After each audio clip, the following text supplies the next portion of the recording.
So now that I have a bit more mental capacity, I've actually been finding myself accelerating a little bit with making things, which is exactly what I wanted and what I expected. Yesterday, I put out a new video on the Blender Hole channel, starting a new series about refreshing your understanding of Blender. And then I released 3 other videos on a brand new channel, which was also made yesterday, called Reference Board. I'll let you know about it now, but I haven't announced it on the main channel yet at the time of recording. Then there was another one recorded for an update to the Hexscatter Helper add-on by our Vietnamese friends. And then separately, we've started doing interview process for the Parasocial Therapy project. What I decided to do was, I talk a lot about workflow and how I set things up. I was like, okay, there's a lot of work I still want to do on that, but I'll just stop for a second, stop working on workflow, and actually just make stuff with it. And it's a little bit frustrating, right? Because you start making things, that's fine, that's great. You're like, yes, this really works well. But then you're reminded of the things you still need to improve, which I think is good, because maybe you need a little bit of that desire, a bit of scarcity, Like when I'm jumping between recording things, I think, I really want to play with my old files and actually get working on the old products. To do that, I need to reorganize them and collect them all in one space so they don't feel like things were just so disconnected and far apart. And then I needed to index them, like list them on the session system I use. But I haven't done that yet specifically for that type of project. So I want to work on those, but it's not quite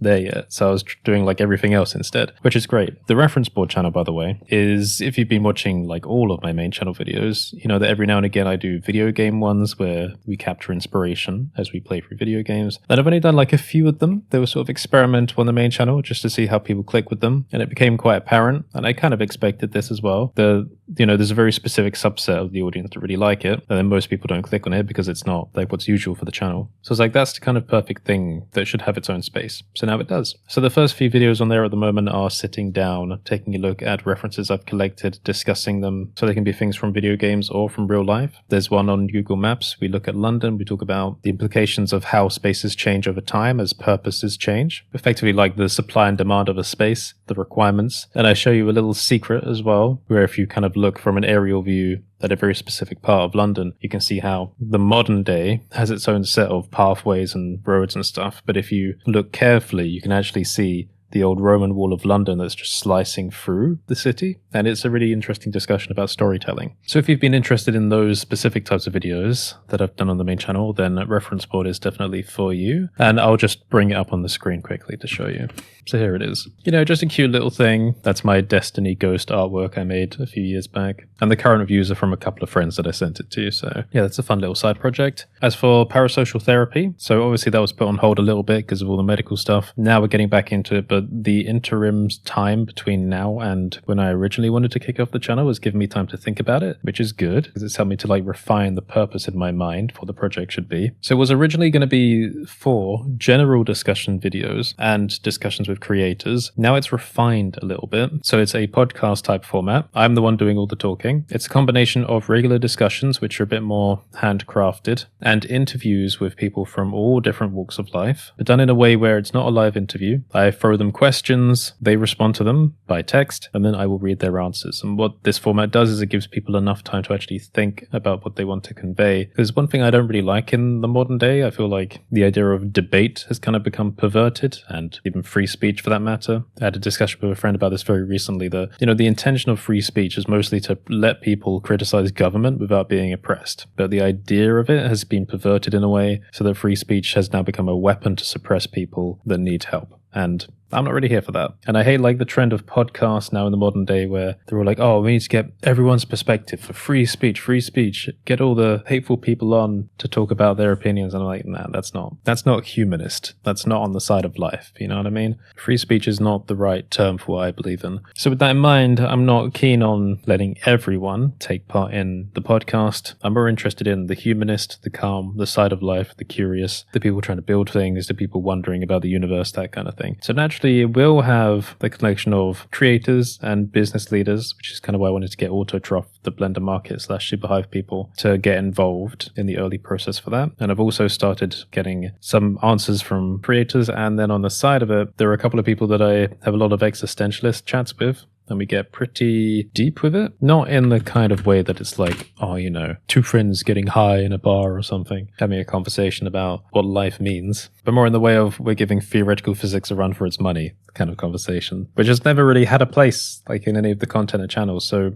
it's nice to have something like Parasocial in mind where it's not intrinsically tied to artwork or Blender. It's something that in my mind I was thinking, how can I format something so that like a doctor going to work in the inner city, no matter what city it is, would want to listen to it, if that makes sense. So something more generalized, out of our zone, a bit more professional, organized, structured, while still allowing for expression. And I also want to allow for anonymity. So if we get like life experiences from people, I want to allow them to have the option to take part, but to not have their identity shared as well. But naturally, it's going to start with a bit of like a Blender community bias to get like the testing done and to get some stuff out there. And then we'll see where it goes from there. But it also means that my lovely branding work for Parasocial was kind of redesigned because, again, when thinking about that hypothetical audience, I was like, okay, well, if this is something I want to grow out to like a wider public space, then I want it to be cleaner. I want it to be less stylized, less personality, which is why it's much more like this now. So part of the theory for Parasocial was also to return to people whose snapshots we had taken of their life. So if they share their experience in one episode, then we can return to them at a later time and see what's changed. And the idea is that this would resonate with people. Like if you're a student growing up and you don't know what to do, it would be a good resource for you to listen to what other people have been through because you will see yourself in that and there'll be similarities in the challenges. And I've seen that with one of the people I've pre-interviewed already where, you know, they talk about things which are very common to all of us, which is, you know, perfectionism, imposter syndrome, knowing when to stop making something and release it. And it's something they've struggled with quite a lot.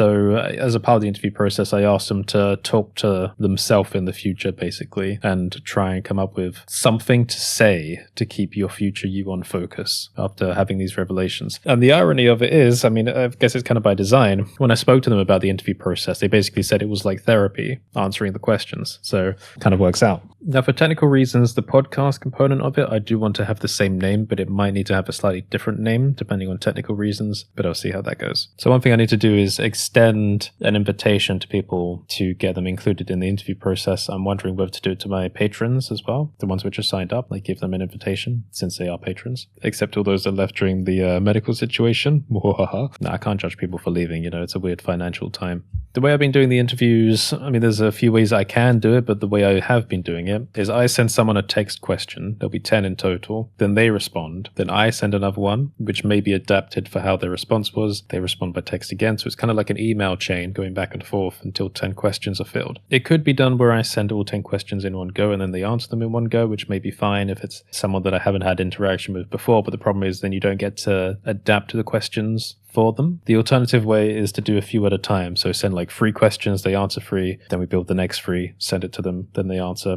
And that's a kind of middleman where you don't need to have as many individual interactions, but you can still adapt it for them. So I will keep with working on that.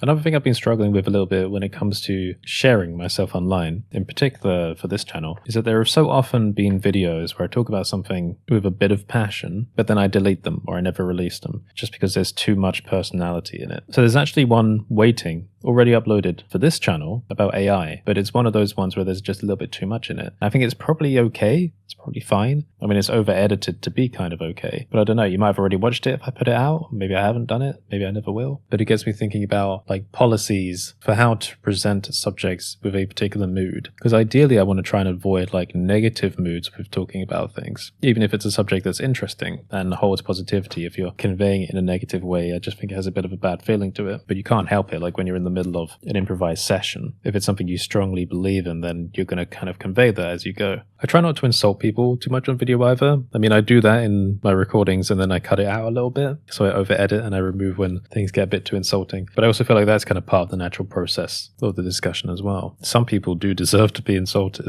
particularly those that have been kind of assholes to other people. So I don't know where this is going. I think the point is I'm just trying to like think of the mindset or a mood framework for which to filter through certain types of discussions about things so that we come away with something that's more palatable to a wider range of people. And finally, one last thing for this little video. I do a lot of talking about workflow stuff, like I mentioned at the beginning. And I wrote a little note to myself to consider maybe talking less about workflow of things, less about the how and more about the what and only when asked. So this is a representation of the reporter mindset talking to my other selves, the selves who want to make things, right? So the artist and the guide. So the reporter in me is saying, consider talking less about your workflows and more about only what you make. And then the artist is here in the morning looking back at that and going, no, actually, I don't want to do that because everything is useful to someone. And I like talking about those things. And doing a lot of work recently, a lot of recording, a lot of releasing, even if it's not actively announced in sequence, it's kind of proved to myself to say, look, it's not all talk. the system works. Sure, we spend a lot of time talking about it, but it works. And what I do by talking about my workflow tools and ideas and stuff like that is leave a paper trail for myself. I don't think people quite see the value in it. The thing is, I have become, probably, at my peak, one of the most efficient producers of content in the entire Blender community, if I want to be, right? I can make like 10 videos a day, but I think that's probably like my upper limit if I want to. And inside of those videos, so in that session process, I can work on